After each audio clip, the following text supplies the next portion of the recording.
Sí, entonces el día de hoy va a ser más breve, bueno, más bien lo voy a decir más rápido, ¿no? De cualquier forma, ya saben que si hay preguntas, respuestas, en las próximas sesiones vamos a poder aclarar esta parte.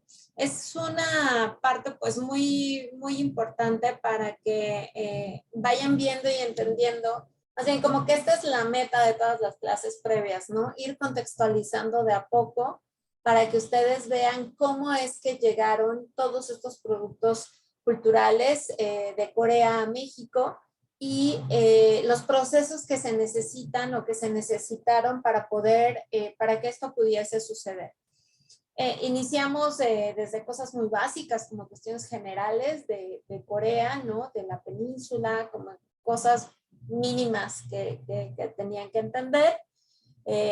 Justamente veíamos que pues son datos muy a grandes rasgos, obviamente, pero que por el perfil del curso no nos da tiempo de ahondar más, pero simplemente para que tuvieran como ese marco sobre el cual pudieran ver la península, ¿no? Y sobre todo Corea del Sur. Fuimos también viendo cómo, pues a partir de este desarrollo, de este proceso histórico que tiene como colonia y luego como país independiente ya con una península fragmentada, tuvieron que implementar estrategias para poder lograr el desarrollo, ¿no?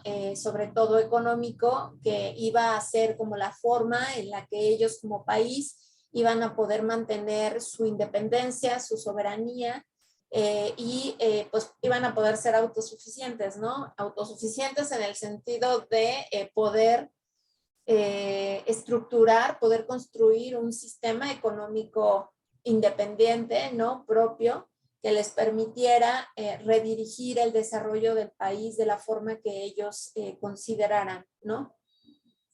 Y que ya una vez que se logra, ¿no? Fuimos viendo cómo van y fueron metiendo diferentes procesos para el desarrollo económico, diferentes perspectivas, diferentes gobiernos.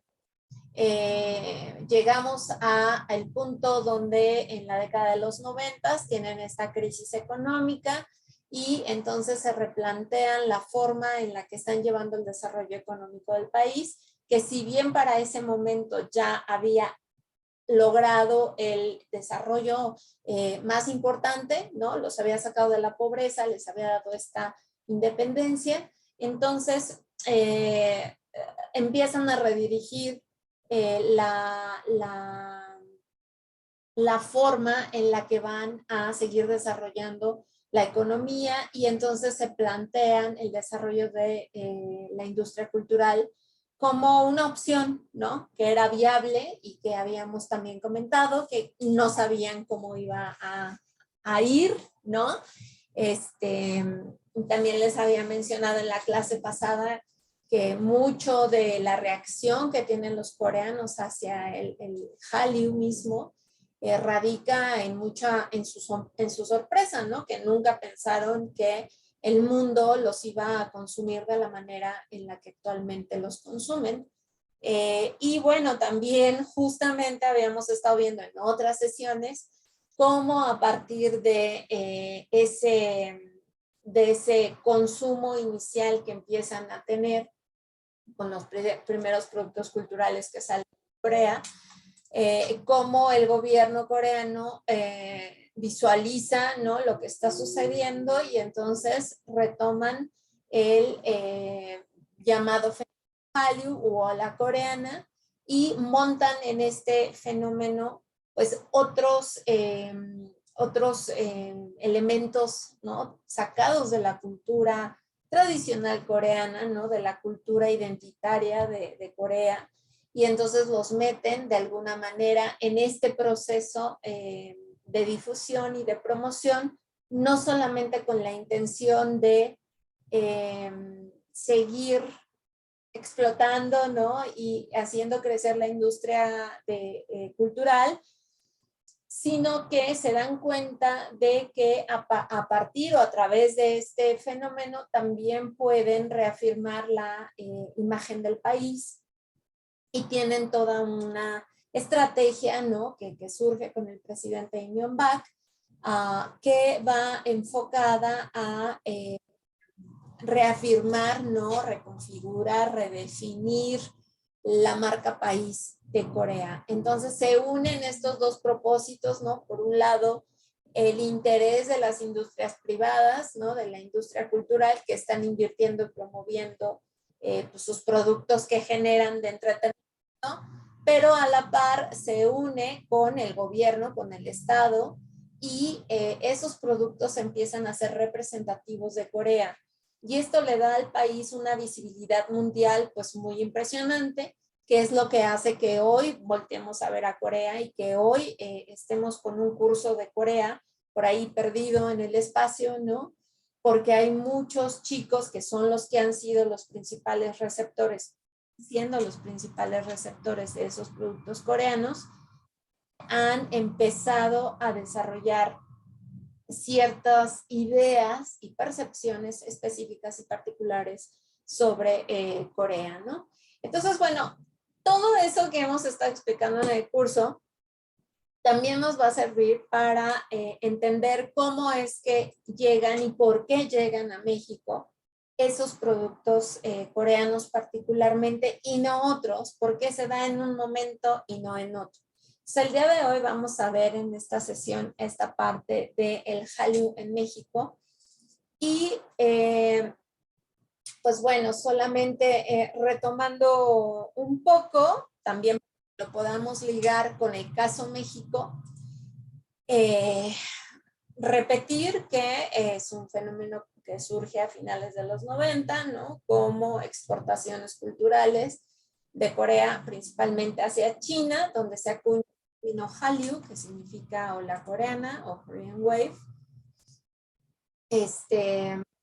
y que en 1997 es acuñado por el periódico The People's Daily en China, y a partir de ahí se empieza a identificar toda esta corriente de la industria cultural coreana a partir de ese vocablo. ¿Por qué? Porque lo retoman los mismos coreanos como una forma de identidad y el uso empieza a asociarse con Corea directamente. La palabra Hallyu es sinónimo de Corea, ¿no? No sabemos qué significa muchas veces, pero sabemos que es un sinónimo de Corea. Entonces, gracias Blanca. Por ahí también a los que entraron apenas, porfis, pónganme sus datos en el chat para la asistencia, ya saben, que no se les olvide, por favor. Entonces, bueno, la primer novela, ¿no? que tiene éxito en China es Sarang y Mugilé, que es lo que es el amor. En el 99, la otra telenovela Pyeong Nakasume o Estrellas en mi corazón, Una estrella en mi corazón más bien, se convierte en un hit tanto en China como en Taiwán. Y a partir de ahí, pues empieza el proceso de dispersión a todo el mundo, ¿no? Y han tratado de, desde el punto discursivo, justamente el gobierno coreano ha tratado de que se convierta en un código cultural del mundo. ¿Por qué digo que el gobierno ha tratado? Porque son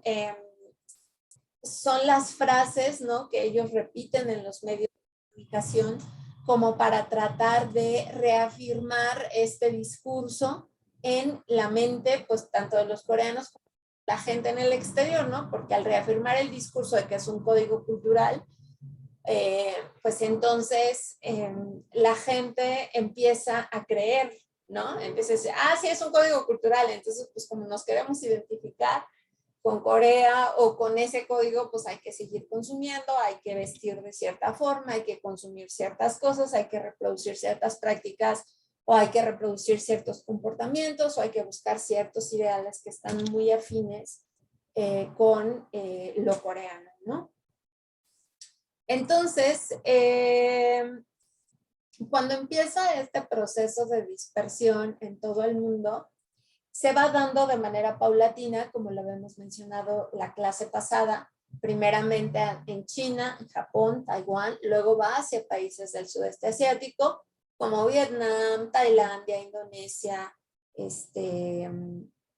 Singapur, varios países. Y en todos, como también habíamos mencionado la clase pasada, los productos tienen un diferente impacto, ¿no? Hay, obviamente, por las condiciones culturales o incluso históricas de cada sociedad receptora, la forma en la que se identifican o logran tener identidad con algunas historias, pues varía, ¿no? Entonces, hay telenovelas, como les decía la vez pasada, la de Sonata de Invierno, Gyeoljonga se llamaba en coreano. La de Sonata de Invierno tuvo como más impacto en Japón que en China, por ejemplo, ¿no?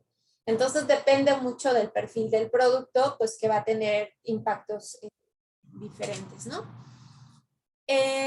Sin embargo, hay un momento, ¿no? Y eso también coincidir con la llegada de los productos culturales a México. Hay un momento donde uno de esos productos, ¿no? Que empezaron a tener toda esta difusión hacia el exterior, que es la que logra impactar más en términos de cantidad, ¿no? Y esta telenovela se llama Tejangum en español, bueno, en México se promovió como Una joya en el palacio, y es muy interesante porque cuando empiezan esa segunda fase de promoción hacia otras regiones que no sean Asia, pues tienen metas, ¿no? De alcanzar pues muchos países en muchos continentes. Y es esa telenovela la que más gusta, ¿no? La que más popular se vuelve. Incluso la protagonista, pues bueno, se convierte como en toda una diva, ¿no? Casi la nueva reina de la dinastía coreana, ¿no? Porque en Corea era así como, wow, ¿no? Es ella, ¿no? Quien nos está dando visibilidad en el exterior. Pero hay una característica muy importante, ¿no? Y es que esta telenovela, no sé si alguien de ustedes la haya visto, pero esta telenovela era la historia de una cocinera que trabajaba en el Palacio Real de la última dinastía coreana, en el periodo de Joseon, y se convierte, a pesar de ser mujer, ¿no?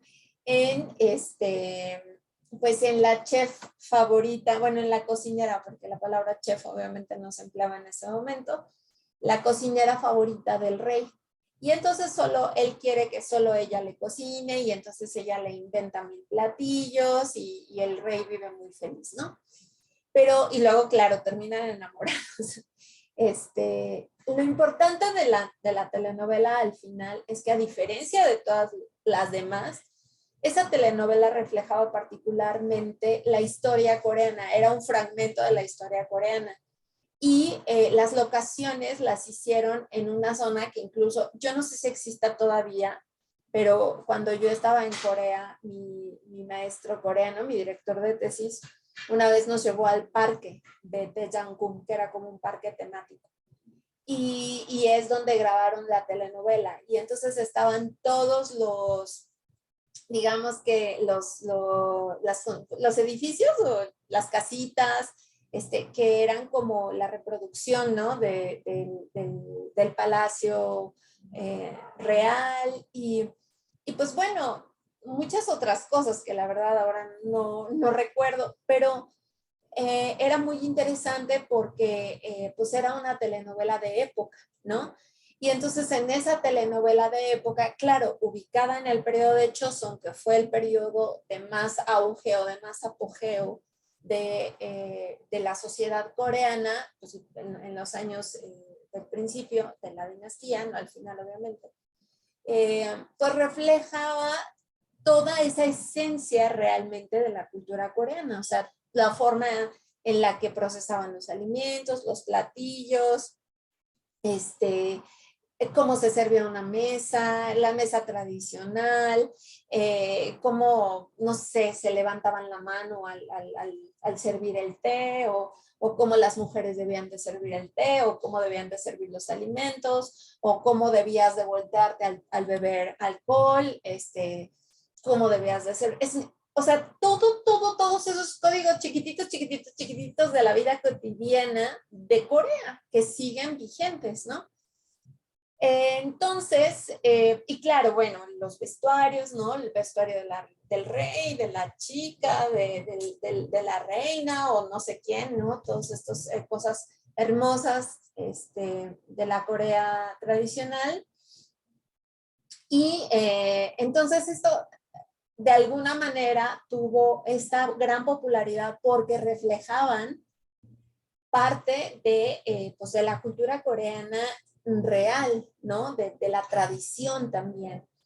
Entonces, esto llamó mucho la atención porque al final estos sí eran elementos muy identitarios de Corea que no se veían reproducidos en ningún otro país. Y cualquiera que la haya visto me puede decir, ay, pues es muy similar a la cultura china o a la japonesa. Sí, probablemente, pero tiene sus características muy específicas de lo coreano, ¿no? Entonces, con esta telenovela logran proyectarse mucho hacia el exterior y llegan a tener un impacto muy importante en 60 países de Medio Oriente, países de Medio Oriente, en Irán, en África, varios países de África, sobre todo en Egipto, en Rumania, en India y en América Latina.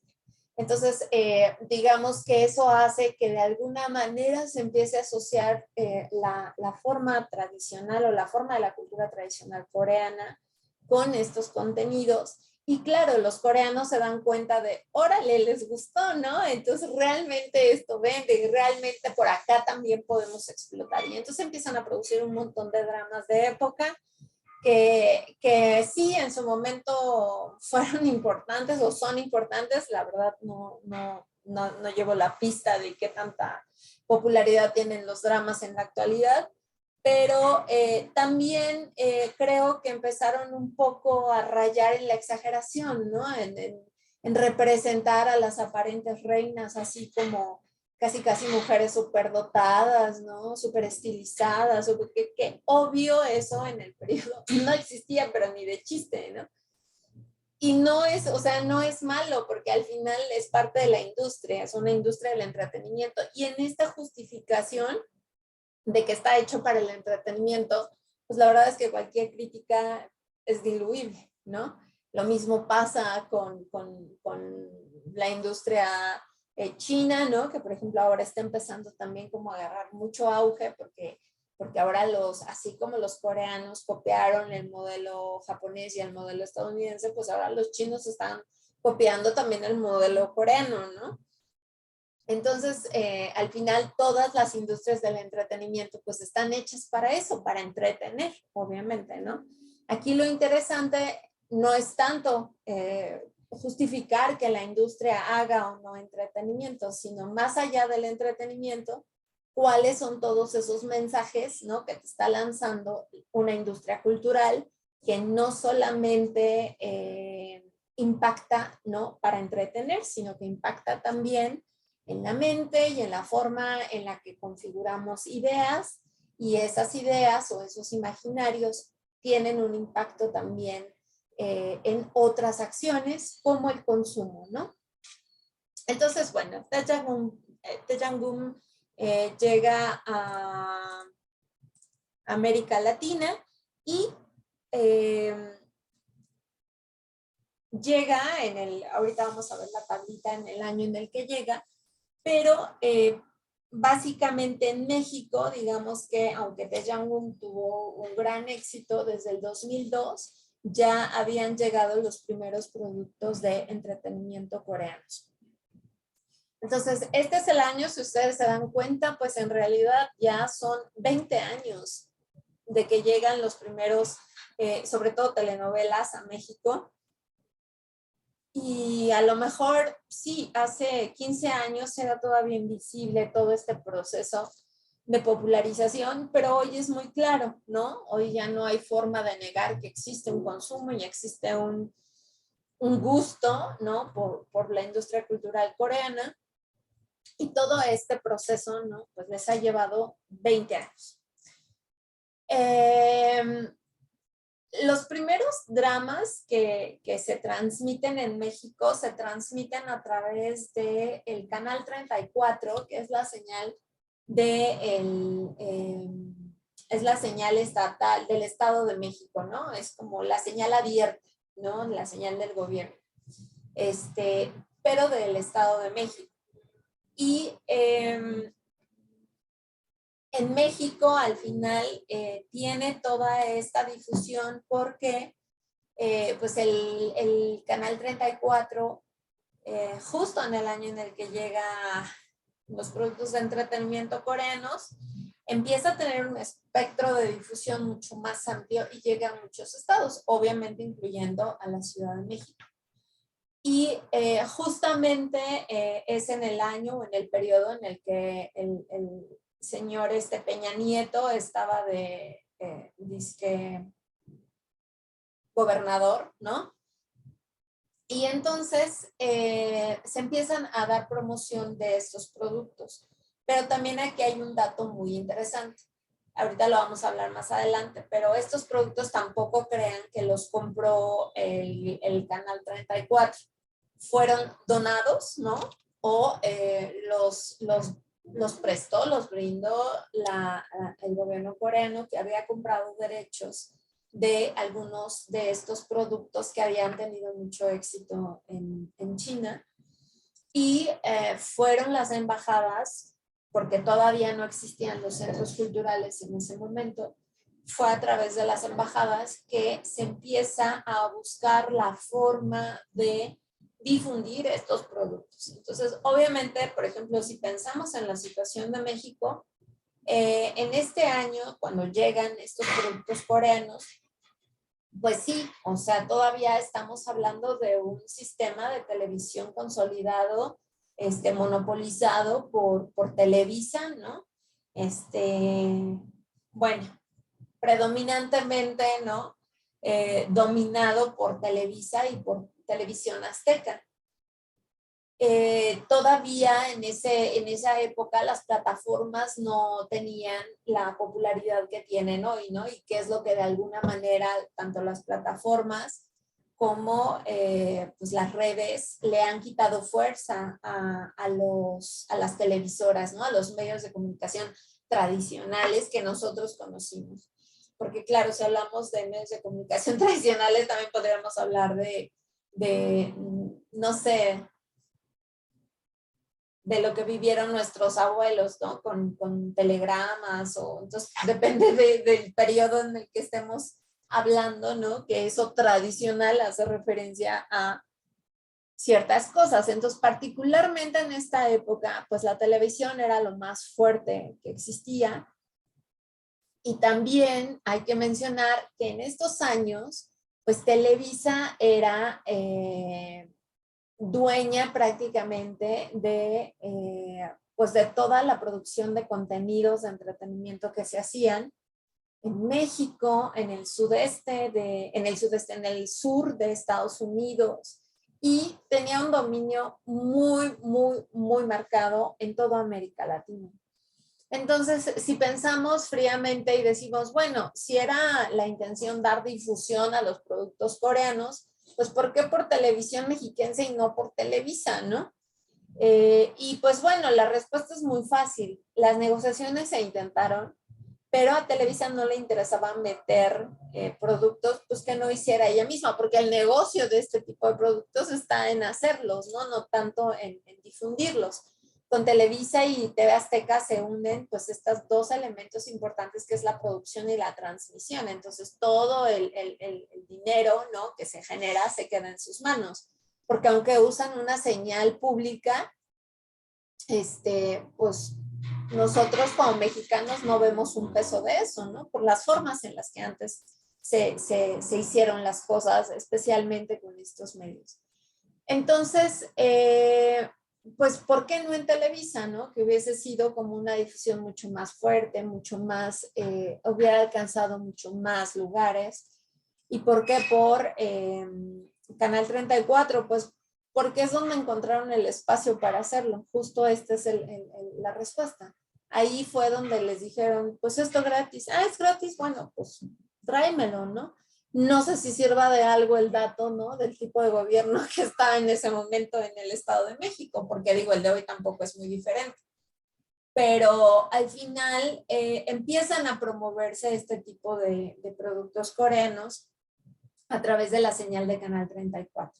Entonces, los primeros dramas que llegan en el 2002 es Una estrella en mi corazón, o también en otros países se promovió como Un deseo en las estrellas. Y en el 2004, Televisión Mexiquense amplía su espectro no solamente al Estado de México, sino a nacional. Y entonces esto hace que los productos tengan una circulación pues a nivel nacional, obviamente, ¿no? Y como les mencionaba, pues la señal va a llegar al sur de Estados Unidos, a América Central y el Caribe, también a América del Sur y también al sur de Canadá. Entonces, digo, no con esto quiero decir que, bueno, Canadá se volvió loca con, con el entretenimiento coreano, ¿no? Porque no es esta la razón, ¿no? Pero a lo que voy es que al final el espectro de difusión que tuvieron fue muy amplio. Entonces, básicamente en México se empezaron a difundir todos estos productos en estos estados que ustedes ven aquí, ¿no? Ciudad de México, Nuevo León, Puebla, Jalisco, Tabasco, Campeche, Michoacán, Yucatán, Hidalgo. Básicamente son a los estados a los que llegaba la señal de Canal 34. Y si ustedes ven, pues bueno, Tabasco está totalmente al sur, igual que Campeche, Yucatán. Nuevo León, pues totalmente al norte, ¿no? Ciudad de México, Puebla, Hidalgo, ¿no? En una zona mucho más central, incluyendo el Estado de México, lo cual nos habla de que pues al final sí hubo una difusión masiva, ¿no? De estos productos de entretenimiento que hicieron luego y que explican también de alguna manera la forma en la que fueron apareciendo los clubes de fans, ¿no? Que sí, había muchísimos en Ciudad de México, pero también en Jalisco, pero también en Monterrey, principalmente, ¿no? Que son como las ciudades pues más grandes que hay en el país. Bueno, incluyendo al Estado de México, ¿no? De donde salen, pues, todos estos grupos de jóvenes, hombres y mujeres en un principio, ¿no? Que empiezan a, pues, manifestar su gusto por los productos de entretenimiento coreanos. También, bueno, aquí hablamos de que no era solamente un emisor, ¿no? Un productor de todos estos contenidos. Había canales de televisión coreanos que producían ciertas cosas, otros otras, pero todos eran como retomados, los más exitosos, ¿no? Eran retomados para la difusión de la cultura coreana o de los contenidos coreanos.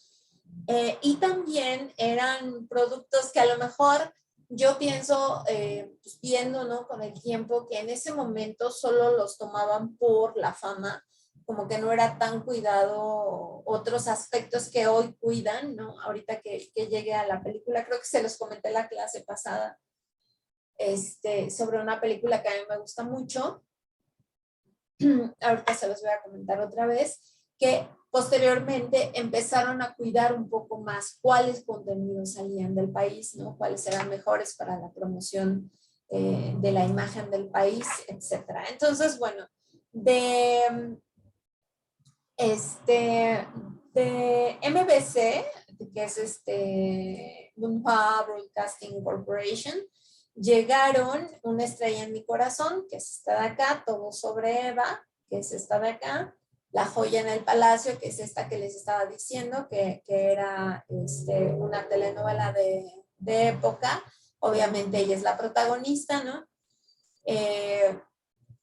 Mi adorable Samson, que es la historia de una repostera que se enamora por ahí no sé, de un hombre rico, porque al final las historias en este tipo de contenidos pues siempre son las mismas, ¿no? La pobre se enamora del rico, la pobre mal vista y trata como cenicienta, y entonces el rico viene, la salva de la pobreza y le asegura una vida con opulencia, ¿no? O al revés, ¿no? El hombre amolado que no tiene futuro, y la niña de familia con mucho dinero y se enamora, siempre es lo mismo. Al final, dentro de todas estas historias, digo, siempre hay como tramas específicas que se busca seguir, ¿no?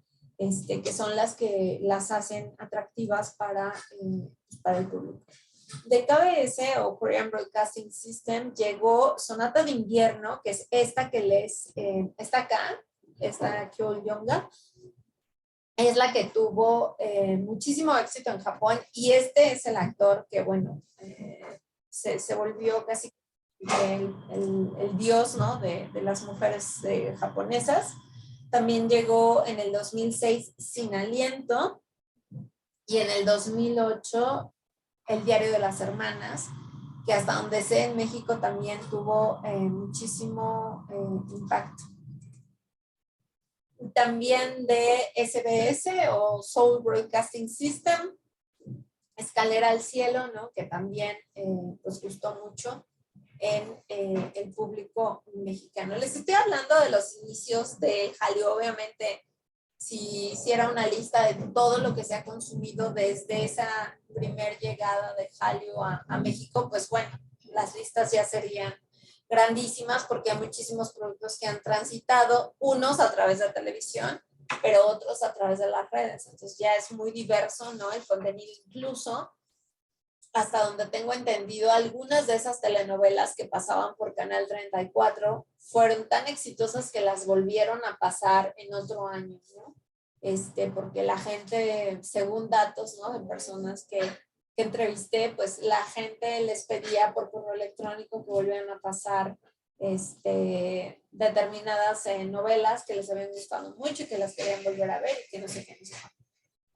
También hoy, viéndolo ya a la distancia, digo, bueno, ¿habrá sido que la gente realmente escribía eso, o habrán sido estos grupos de fans que de alguna manera también estaban dirigidos desde intereses particulares, ¿no? En la embajada, que escribían esos correos, ¿no? Igual que las niñitas que pidieron al presidente coreano que trajera a algún artista.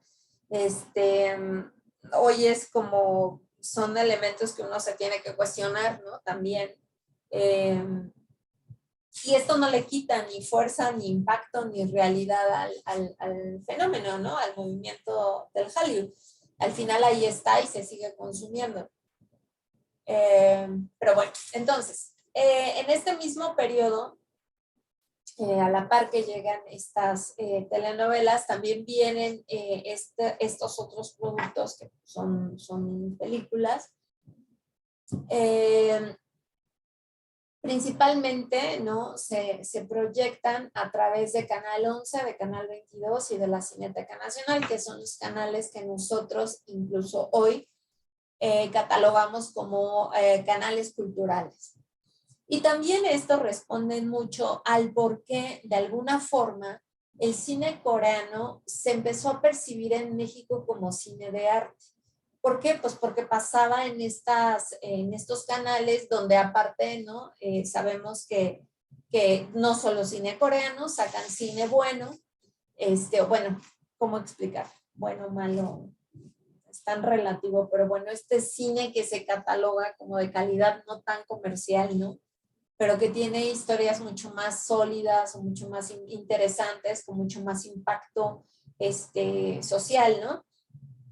Entonces, el cine coreano empieza a transmitirse a través de estos canales. Por ejemplo, en la Cineteca Nacional se busca que se hagan cines, semana de cine coreano, ¿no? Ya ven que en la Cineteca como que generalmente hay semanas de cine de diferentes países. Entonces se busca que haya una semana de cine coreano y al principio, pues bueno, también proyectaban estas películas, pero con el tiempo fueron cambiando el tipo de películas, pero creo que eso llevó a que accidentalmente, ¿no? Los mexicanos percibiéramos que el cine coreano era cine de arte y que en consecuencia era cine de calidad. No estoy diciendo que no haya películas que tengan mucha calidad, por ejemplo, independientemente de lo que cada quien opine, en mi punto de vista, Parásitos fue una película muy buena y hasta donde sé y he leído, era una película que el gobierno coreano no quería que saliera de Corea, ¿no? ¿Por qué? Porque es una película de crítica social, muy crítica. A mí me fascinó justo por eso, ¿no? Porque logra reflejar realmente cómo es que se da esta lucha de clases entre los coreanos, ¿no? Donde aparentemente, y el discurso en el que nosotros nos montamos, pues es que es una democracia, ¿no? Claro, una democracia tan deficiente como la nuestra, donde no logra, no da para implementar o para distribuir, ¿no? Para lograr la equidad social. Yo no sé si hay algún país en el mundo que realmente goce de un sistema democrático equitativo. Pero más allá de eso, creo que Corea sí se ha montado mucho en ese discurso de país modelo, donde a veces nos hacen creer que no solo son un modelo de desarrollo económico, sino un modelo en todo el sentido de la palabra. Entonces, por ejemplo, cuando yo veo películas como Parásitos, digo, wow, pues qué padre que el director logra reflejar, ¿no? La realidad de la vida cotidiana en Corea y que generalmente no suelen reflejar. Entonces, cuando vemos cine de ese tipo, particularmente digo, depende obviamente del gusto, ¿no? Pero particularmente digo, bueno, es una película muy buena, pero eso no quiere decir que todo el cine hecho en Corea sea capaz o sea viable, ¿no? Para meterlo en ese mismo costal en el que se categoriza a el cine como cine de arte. Eh, Obviamente necesitaría a un crítico para que nos ayudara a entender las diferencias entre el cine de arte y el cine comercial, pero pues un análisis muy rápido, ¿no? Nos da pues lo mismo que la música, ¿no? Hay música que está hecha para el consumo masivo, hay películas que están hechas para el consumo masivo, y y al final, bueno, el rollo acá es justamente como cuestionar qué tanto, ¿no? Nos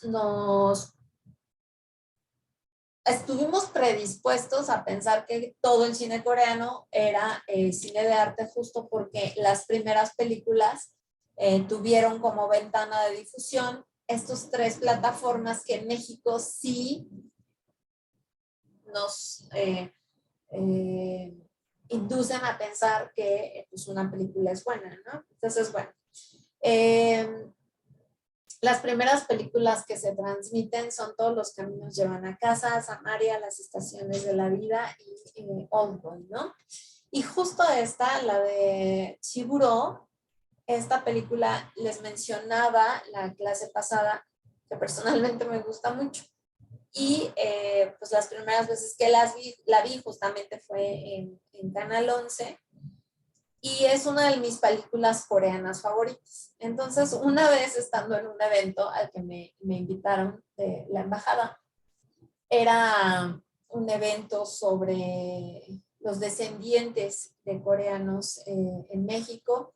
Por ahí les comenté que cuando empieza el proceso de globalización de Corea, Corea empieza a ver a los grupos diaspóricos como esos nuevos epicentros, ¿no? Aunque los hubiesen tenido olvidados mucho tiempo, veían a esos grupos diaspóricos como esos nuevos lugares, grupos, a través de los cuales podían, pues, construir puentes, ¿no? Para llegar a las sociedades donde estaban esos grupos. Y los descendientes de los primeros coreanos en México, ¿no? Que ya les platicaba al principio del curso, llegaron a Yucatán y se establecieron ahí. No fueron la excepción, solo que tuvieron un proceso mucho más tardío que, por ejemplo, los descendientes de estadounidenses o de japoneses, ¿no? Y entonces, bueno, el evento era sobre estos descendientes de coreanos en México, y me acuerdo mucho que estaba sentada ahí con otros académicos, y entonces cuando se acaba el evento se levanta el embajador previo a al actual de la Embajada de Corea, y entonces va y nos saluda, ¿no? Así como para cumplir todo el protocolo. Y entonces me dice, ¿cuál es su película favorita de Corea? Y yo le digo, Chiburo. Entonces abre los ojos pequeños que suelen tener, los abre así gigantes. Y me dice, no, esa película no le gusta al ministerio, ¿no? Es como prohibida, vetada. Y entonces yo me quedé y dije, bueno, a mí no me importa si es como la favorita o no, a mí me gusta, y usted me preguntó cuál me gusta, entonces pues es esa. Y entonces me di cuenta también de justo, ¿no? De cómo hay productos que empiezan a vetar porque no les agrada, ¿no? Porque de alguna forma el discurso se vuelve contradictorio, ¿no? Cuando te están diciendo por un lado, ay, somos lo máximo, súper desarrollados, y por otro lado ves historias como Parásitos, entonces, a ver, ¿qué onda? O sea, por lo menos te meten el signo de interrogación en la cabeza. Y eso, pues para una industria cultural o del entretenimiento no es benéfico, porque obviamente pues ya no vas a consumirlos, ¿no? De la forma ciega que solías consumirlos antes. Y esta película, si en algún momento de su vida la pueden ver, véanla. Es muy interesante la forma en la que abordan la vejez, ¿no? Pero también es muy fuerte, ¿no? Entender cómo en una sociedad en la que aparentemente el confucianismo sigue cobijando la dinámica social, y donde uno de los preceptos confucianos es honrar a los padres, ¿no? Y esta piedad filial, ¿no? Que tanto manifiestan y reproducen y reproducen y reproducen en todo, incluso en los productos de entretenimiento, pues como solamente aplica bajo ciertas características, ¿no? La película refleja a una viejita pues muy pobre, ¿no? Perdida en una villa por ahí de la provincia coreana, eh, pero es muy bonita. Si pueden verla, se las recomiendo mucho. Pero bueno, entonces son de las primeras novelas. También esta otra que está acá, que se llama Primavera, Verano, Otoño, Invierno y otra vez Primavera, es también muy interesante porque cuestiona mucho al pensamiento, bueno, no al pensamiento, a la práctica budista, sobre todo a la forma en la que los monjes están, eh, ¿cómo se dice?, recluidos, ¿no? En los monasterios, pero habla cosas, bueno, casi no hablan, es una película casi muda, pero es muy interesante. Y pues bueno, luego al final de los primeros productos que llegan a México está la música pop. Y obviamente, para quienes son fanáticas y fanáticos, si es que hay, creo que siempre son más mujeres que hombres, de los grupos de música pop, quizá no reconozcan a todos estos que están aquí, pero pues justamente son de los primeros grupos que empiezan a tener como impacto fuerte en México, y donde se empiezan a formar un montón de fan clubs representantes, ¿no? de estos grupos. Rain, que es que está aquí y que reconozco, él sí era muy famoso en Corea, igual que otra chica que les había comentado en la sesión pasada, ahora ya Boa, ¿sí? Eran muy, muy famosos en Corea a principios bueno, cuando yo fui a estudiar, que era el 2003, eran muy, muy, muy famosos. Entonces de ellos sí es como eran estas figuras, ¿no? Salidas de la popularidad local, pero en realidad pues no fueron muy impactantes en otros lugares, pero en Corea sí. Pero empiezan a surgir pues un montón de grupos, ¿no? Los más representativos en ese momento eran Big Bang, Super Junior, 2PM, había otro que se llamaba 2AM, SS501, Dongbang Shingi, que eran los más populares de ese momento. Si ustedes preguntan hoy por estos grupos, creo que no existen. No sé si por ahí Super Junior o a lo mejor se dividieron y se hicieron solistas, etcétera, ¿no? Pero esto también nos habla de lo efímero que son este tipo de productos, pues que están hechos para el consumo del momento y una vez que se agotan, pues los cambian por otros. También mencionarles que en México particularmente, no sé si en otros países de América Latina, pero algo que le dio mucha popularidad a la música pop y que de alguna manera no hay como datos fuertes, son unas máquinas PU, que son Pumping Up, aquí en vez de I es O, perdón, U. Son estas máquinas que estaban ya ven que aquí en México hay lugares donde hay como maquinitas, ¿no? Hay como comercios donde hay maquinitas para jugar videojuegos y estas cosas, ¿no? Entonces, hace muchos años, en esos espacios había unas máquinas que yo vi una el otro día en Recorcholis, no sé si todavía sigan existiendo, pero son unas máquinas donde bailas y saltas. Y la música es como un juego de memoria, ¿no? Pero en el piso, entonces lo tienes que ir haciendo bailando. Y entonces, pues en México eso como que gustaba mucho baile, obviamente.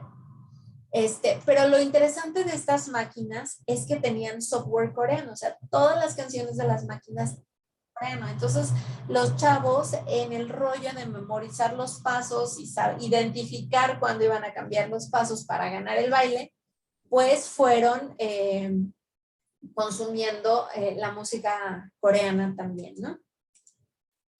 Y bueno, al final, digamos que esos son los tres elementos clave, ¿no? Para entender la llegada y la difusión de Hallyu en México, las telenovelas, las películas y la música pop. También mucho les había mencionado del consumo de la música, también se da por las telenovelas mismas, ¿no? Que ya saben que todas tienen una canción de entrada o música de entrada, una de salida, y dentro de la trama, así cuando ya están a punto de besarse, pum, ¿no? Les ponen una música particular o pum, les ponen, no sé, si una tragedia y les ponen otra. Entonces, de alguna forma, las personas que estaban interesadas en los dramas empezaron a escuchar la música, empezaron a buscarla y eso se da gracias a el sistema de tecnologías que existían ya en esa época, ¿no? Gracias al internet, a las redes, que no fueron tan fuertes en un principio cuando llega Hallyu a México, pero que con los años obviamente se han ido súper reforzando este sistema de plataformas o de comunidades virtuales, ¿no? Que permiten obviamente la difusión rápida, pero también masiva, pero también territorialmente lejana de todos estos productos que hoy en la actualidad pues son digitales, ¿no?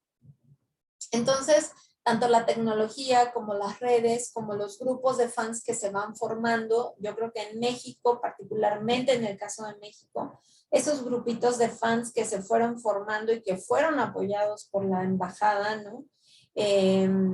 Para su crecimiento y formación, fueron fundamentales para que se dispersara pronto todos estos contenidos, pero también para justificar que realmente se estaban consumiendo. No hay forma de entender el Hallyu en México sin entender el rol de las fans o de los fans, ¿no?